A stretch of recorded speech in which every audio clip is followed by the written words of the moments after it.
오늘은 마태복음 22장과 23장입니다. 앞장에서도 포도원 비유를 통해 유대교 지도자들을 책망했던 주님은 그들을 왕의 아들의 혼인잔치에 초대되었으나 그 호의를 멸시하고 왕의 종들을 때리고 죽이는 자들로 묘사합니다. 그래서 왕은 군사를 보내어 그들을 다 진멸하고 대신 길거리에서 아무나 데려오라고 합니다. 자리가 다 채워졌을 때 연회장을 둘러본 왕은 그 중에 예복을 입지 않은 한 사람을 밖으로 쫓아냅니다. 이 비유는 왜 이스라엘이 심판을 받을 수밖에 없는지, 그리고 왜 구원의 흐름이 이방인을 중심으로 흘러갈 수밖에 없는지를 설명해 줍니다. 이 비유를 읽은 사람들은 아무나 오라고 할 때는 언제고 예복을 입지 않았다는 이유로 쫓아내는 것은 또 뭔가 하고 생각할 수도 있습니다. 당시 왕의 잔치는 예복을 입고 참석해야 했는데 따라서 예복이 없는 자들에게는 예복을 빌려줬다고 합니다. 이 잔치는 결국 구원의 잔치를 의미하는데, 그렇다면 이 예복은 어린 양의 피에 씻은 흰 옷, 다시 말하면 예수 그리스도의 의로 덧입음을 의미합니다. 이 비유에 따르면 어떤 사람은 복음의 초청 자체를 거절하고 또 어떤 사람은 복음의 초청에 응한 듯하나 실은 여전히 자기 의를 옷 입고 있다는 말이 될 것입니다.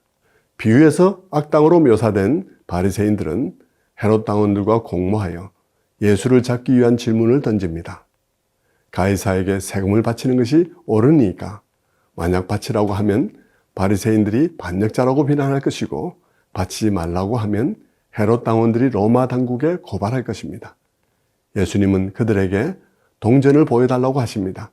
동전에는 로마 황제의 형상이 새겨져 있었습니다. 그들은 별 생각 없이 내놓았을 테지만 각자 손에 황제의 형상이 새겨진 동전이 있다는 것은 그들이 로마의 질서에 속하여 살고 있음을 보여줍니다. 그러므로 주님은 말씀하십니다. 가이사의 것은 가이사에게 바치라고.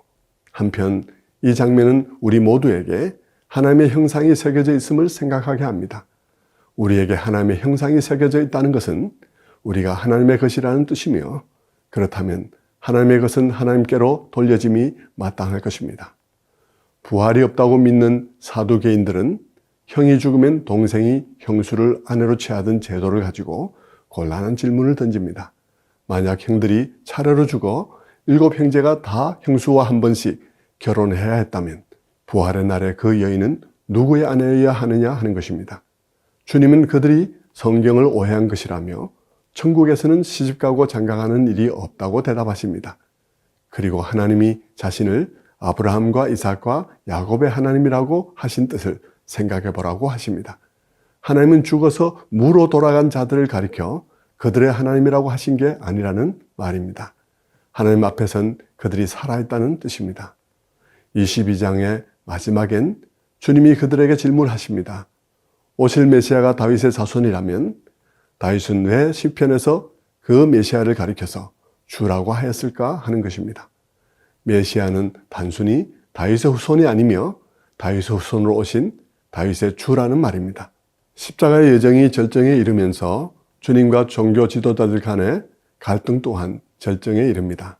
따라서 23장에서는 그들의 모순되고 이중적인 삶에 대한 예수님의 진노가 격렬하게 나타납니다. 주님이 보시기에 그들은 말만 하고 행동하지 않으며 남의 어깨에 무거운 짐을 지우면서도 자신은 손 하나 까딱하지 않는 사람들입니다. 그리하여 화 있을진저 외식하는 바리새인과 서기관들이여 라는 심판의 말이 7번이나 선포됩니다. 성전보다 성전에 입힌 금을, 제단보다 그 위에 놓인 재물을 더 중요시하며 11조를 드리면서도 정의와 긍휼의 문제에는 관심이 없는 등 본질보다 형식, 내용보다 겉보기가 중요한 그들의 삶을 주님은 격렬하게 지적합니다. 결국 23장은 예루살렘을 향한 주님의 안타까운 눈물로 끝납니다. 보호하려 해도 보호할 수 없는 상황에 이른 데 대한 안타까움입니다. 주님의 공개적인 사역은 이렇게 막이 내립니다. 이후로 주님은 제자들과만 상대로 마지막 가르침을 주실 것입니다. 이제 마태복음 22장, 23장을 읽어보겠습니다. 제22장. 예수께서 다시 비유로 대답하여 이르시되, 천국은 마치 자기 아들을 위하여 혼인잔치를 베푼 어떤 임금과 같으니 그 종들을 보내어 그 청한 사람들을 혼인잔치에 오라 하였더니 오기를 싫어하거늘 다시 다른 종들을 보내며 이르되 청한 사람들에게 이르기를 내가 오찬을 준비하되 나의 소와 살찐 짐승을 잡고 모든 것을 갖추었으니 혼인잔치에 오소서 하라 하였더니 그들이 돌아보지도 않고 한 사람은 자기 밭으로 한 사람은 자기 사업하러 가고 그 남은 자들은 종들을 잡아 모욕하고 죽이니 임금이 노하여 군대를 보내어 그 살인한 자들을 진멸하고 그 동네를 불사르고 이에 종들에게 이르되 혼인잔치는 준비되었으나 청한 사람들은 합당하지 아니하니 네 거리 길에 가서 사람을 만나는 대로 혼인잔치에 청하여 오라 한대 종들이 길에 나가 악한 자나 선한 자나 만나는 대로 모두 데려오니 혼인잔치에 손님들이 가득한지라 임금이 손님들을 보러 들어올새 거기서 예복을 입지 않은 한 사람을 보고 이르되 친구여 어찌하여 예복을 입지 않고 여기 들어왔느냐 하니 그가 아무 말도 못하거늘 임금이 사환들에게 말하되 그 손발을 묶어 바깥 어두운 데 내던지라 거기서 슬피 울며 이를 가게 되리라 하니라 청함을 받은 자는 많되 택함을 입은 자는 적으니라. 이에 바리새인들이 가서 어떻게 하면 예수를 말의 올무에 걸리게 할까 상의하고 자기 제자들을 헤롯 당원들과 함께 예수께 보내어 말하되 선생님이여 우리가 아노니 당신은 참되시고 진리로 하나님의 도를 가르치시며 아무도 꺼리는 일이 없으시니 이는 사람을 외모로 보지 아니하심이니이다. 그러면 당신의 생각에는 어떠한지 우리에게 이르소서. 가이사에게 세금을 바치는 것이 옳으니까 옳지 아니하니까. 예수께서 그들의 악함을 아시고 외식하는 자들아 어찌하여 나를 시험하느냐 세금 낼 돈을 내게 보이라 하시니 데나리온 하나를 가져왔거늘 이 형상과 이 글이 누구의 것이냐 가이사의 것이니이다. 그런즉 가이사의 것은 가이사에게 하나님의 것은 하나님께 바치라. 그들이 이 말씀을 듣고 놀랍게 여겨 예수를 떠나가니라. 부활이 없다 하는 사두개인들이 그날 예수께 와서 물어 이르되 선생님이여 모세가 일렀으되 사람이 만일 자식이 없이 죽으면 그 동생이 그 아내에게 장가들어 형을 위하여 상속자를 세울지니라 하였나이다. 우리 중에 치형제가 있었는데 마지가 장가들었다가 죽어 상속자가 없으므로 그 아내를 그 동생에게 물려주고 그 둘째와 셋째로 일곱째까지 그렇게 하다가 최후에 그 여자도 죽었나이다. 그런즉 그들이 다 그를 취하였으니 부활 때 일곱 중인 누구의 아내가 되리이까? 너희가 성경도 하나님의 능력도 알지 못하는 거로 오해하였도다. 부활 때에는 장가도 아니가고 시집도 아니가고 하늘에 있는 천사들과 같으니라. 죽은 자의 부활을 논할진대 하나님이 너희에게 말씀하신 바 나는 아브라함의 하나님이요 이삭의 하나님이요 야곱의 하나님이로라 하신 것을 읽어보지 못하였느냐. 하나님은 죽은 자의 하나님이 아니요 살아있는 자의 하나님이시니라. 무리가 듣고 그의 가르치심에 놀라더라. 예수께서 사두개인들로 대답할 수 없게 하셨다 함을 바리새인들이 듣고 모였는데 그 중에 한 율법사가 예수를 시험하여 묻되 선생님, 율법 중에서 어느 계명이 크니이까? 내 마음을 다하고 목숨을 다하고 뜻을 다하여 주 너희 하나님을 사랑하라 하셨으니 이것이 크고 첫째 되는 계명이요 둘째도 그와 같으니 내 이웃을 내 자신같이 사랑하라 하셨으니 이 두 계명이 온 율법과 선지자의 강령이니라. 바리새인들이 모였을 때 예수께서 그들에게 물으시되 너희는 그리스도에 대하여 어떻게 생각하느냐? 누구의 자손이냐? 다윗의 자손이니이다. 그러면 다윗이 성령에 감동되어 어찌 그리스도를 주라 칭하여 말하되 주께서 내 주께 이르시되 내가 네 원수를 네 발 아래에 둘 때까지 내 우편에 앉아 있으라 하셨도다 하였느냐.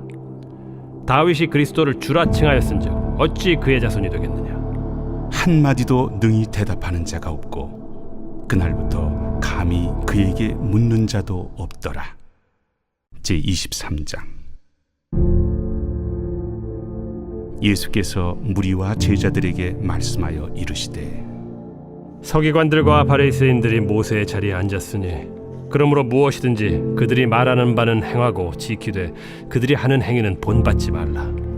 그들은 말만 하고 행하지 아니하며 또 무거운 짐을 묶어 사람의 어깨에 지우되 자기는 이것을 한 손가락으로도 움직이려 하지 아니하며 그들의 모든 행위를 사람에게 보이고자 하나니 곧 그 경문띠를 넓게 하며 옷수를 길게 하고 잔치의 윗자리와 회당의 높은 자리와 시장에서 문안받는 것과 사람에게 랍비라 칭함을 받는 것을 좋아하느니라. 그러나 너희는 랍비라 칭함을 받지 말라. 너희 선생은 하나요 너희는 다 형제니라. 땅에 있는 자를 아버지라 하지 말라. 너희 아버지는 한 분이시니 곧 하늘에 계신 이시니라. 또한 지도자라 칭함을 받지 말라. 너희의 지도자는 한 분이시니 곧 그리스도시니라. 너희 중에 큰 자는 너희를 섬기는 자가 되어야 하리라. 누구든지 자기를 높이는 자는 낮아지고 누구든지 자기를 낮추는 자는 높아지리라. 화 있을진저 외식하는 서기관들과 바리새인들이여, 너희는 천국 문을 사람들 앞에서 닫고 너희도 들어가지 않고 들어가려 하는 자도 들어가지 못하게 하는도다. 화 있을진저 외식하는 서기관들과 바리새인들이여, 너희는 교인 한 사람을 얻기 위하여 바다와 육지를 두루다니다가 생기면 너희보다 배나 더 지옥 자식이 되게 하는도다. 화 있을진저 눈먼 인도자여, 너희가 말하되 누구든지 성전으로 맹세하면 아무 일 없거니와 성전에 금으로 맹세하면 지킬지라 하는도다. 어리석은 맹인들이여, 어느 것이 크냐? 그 금이냐? 그 금을 거룩하게 하는 성전이냐? 너희가 또 이르되 누구든지 제단으로 맹세하면 아무 일 없거니와 그 위에 있는 예물로 맹세하면 지킬지라 하는도다. 맹인들이여, 어느 것이 크냐? 그 예물이냐? 그 예물을 거룩하게 하는 제단이냐? 그러므로 제단으로 맹세하는 자는 제단과 그 위에 있는 모든 것으로 맹세하며 또 성전으로 맹세하는 자는 성전과 그 안에 계신 이로 맹세하며 또 하늘로 맹세하는 자는 하나님의 보좌와 그 위에 앉으신 이로 맹세함이니라.